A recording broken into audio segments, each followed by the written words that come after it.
Hoy vamos a hablar de liderazgo, de estilos. Vamos a responder una pregunta clave. ¿Cuál es el mejor estilo de liderazgo?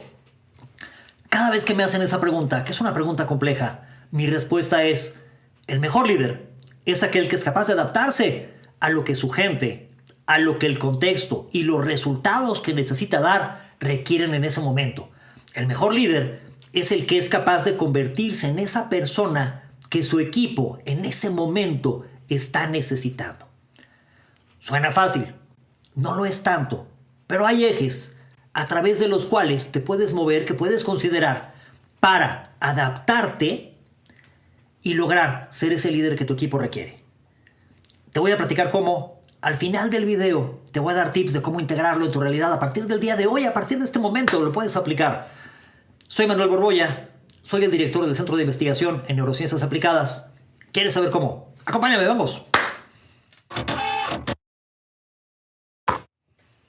En un video anterior te hablaba de 5 ejes fundamentales que como líder tenías que tomar en cuenta. Buscábamos evitar los extremos, porque cada uno de esos extremos representaba un estilo de liderazgo que no te iba a permitir conectar con tu equipo y que te iba a impedir dar resultados. Si no viste el video, te lo dejo en la descripción. Pero hoy vamos a hablar de lo que pasa en el medio. ¿A qué me refiero con un líder flexible? Aquel que en ese espacio, en cada uno de esos ejes, es capaz de adaptarse, de mover su estilo de liderazgo para ser el líder que esa persona en ese contexto y en esa situación está necesitando para poder dar el resultado que estamos esperando. ¿Quieres saber de qué trata? Venga, acompáñame. En cada uno de estos ejes yo puedo tener una mayor o menor expresión de lo que ese eje representa. Y esa expresión de ese eje particular va a ir determinando, va a ir guiando mi estilo particular de liderazgo, en el que puedo tener cierta flexibilidad. Hablemos, por ejemplo, del eje emocional. Yo puedo ser un líder más ecuánime. Sí toco la emoción, pero no la expreso tanto.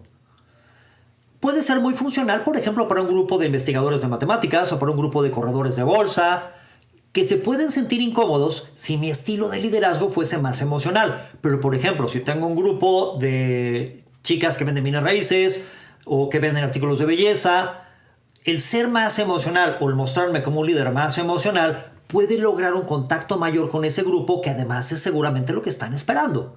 Recuerda que la flexibilidad tiene que ver con que seas capaz de moverte en estos ejes, pero hay un límite, y el límite es lo que tú eres y tu forma particular de hacerlo. No pierdas uno de los principales atributos que tienes como líder, que es ser auténtico. La autenticidad tiene que ver con que no dejes de ser tú para forzar un estilo que no eres.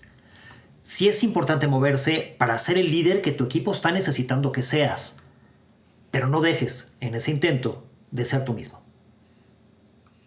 Hablemos del eje de contacto. En este eje, si yo tengo un grupo, por ejemplo, de vendedores que están en la calle, que tienen ya años haciendo lo que hacen, que están con los clientes, que su operación es muy rápida, si yo estoy como un líder demasiado cercano, demasiado encima de ellos, lo que voy a hacer es estorbarles. Pero si tengo un grupo de personas nuevas en una línea de producción que todavía no conocen la empresa, todavía no nos conocen, no conocen los detalles de la operación, pues tengo que tomar muchas decisiones por ellos, tengo que estar más encima, tengo que estar más acompañándolos. Me muevo en este eje dependiendo de lo que las personas con las que estoy colaborando necesitan de mí y de la forma en la que yo puedo aportarles más valor y los puedo apoyar mejor a que logren el resultado que estoy esperando que den. En el eje del control dependerá del entorno. Si estoy en una situación en la que no se están dando los números, en la que no está funcionando, las personas del equipo se empiezan a sentir perdidas, tengo que ser un líder mucho más directivo, tengo que ser un líder mucho más firme, tengo que tomar más decisiones yo sobre lo que se tiene que hacer y tengo que controlar más y tengo que asegurar más que las cosas se hagan como yo digo que se hagan. Si estoy en un entorno donde los indicadores se están dando, donde las personas saben lo que tienen que hacer, el hecho de ser un líder más conciliador me va a permitir que el equipo tenga un entorno donde pueda dar mejores resultados. En este eje del control lo que tengo que preguntarme es, bueno, ¿cuál es el entorno? ¿Cuál es el contexto que a las personas de mi equipo en este momento más les funciona que yo les genere un entorno en el que yo controle más o un entorno en el que yo los deje más libres? Hablemos de estructura. Esta es muy interesante. ¿Por qué? Porque aquí sí depende completamente del contexto. Si yo tengo un equipo creativo, tengo por ejemplo un equipo de diseño, tengo que ser más flexible. ¿Por qué? Porque si yo soy demasiado metódico, demasiado estructurado, lo que voy a hacer es impedir ese proceso creativo y ese proceso de generación de ideas. Aquí tendremos que tener cuidado, porque hay momentos en los que tengo que ser más flexible cuando estamos generando las ideas, pero también en el momento de aterrizar las ideas, en el momento de generar proyectos, tendré que volverme un poco más metódico. Fíjense cómo en este sí me puedo ir moviendo dependiendo del momento y el contexto en el que estemos en ese momento. Estamos en la generación de ideas. Necesito ser más flexible, necesito ser un líder que les permita más espacio. Estamos en la parte de proyectos donde estamos aterrizando, donde estamos viendo que la investigación que se está haciendo o el desarrollo que se está haciendo sea costeable y nos pueda funcionar. Necesito ser más metódico. Este eje quizás es el más complejo. Recuerden los extremos. Podría ser un líder desconectado, cero sentido de la realidad. Viene una tormenta, pero yo me estoy tomando una piña colada y diciendo qué maravilloso clima. Pero también puedo estar en el extremo de lo hiperanalítico. ¿Qué significa? No tomo decisiones si no es con información perfectamente medible y comprobable.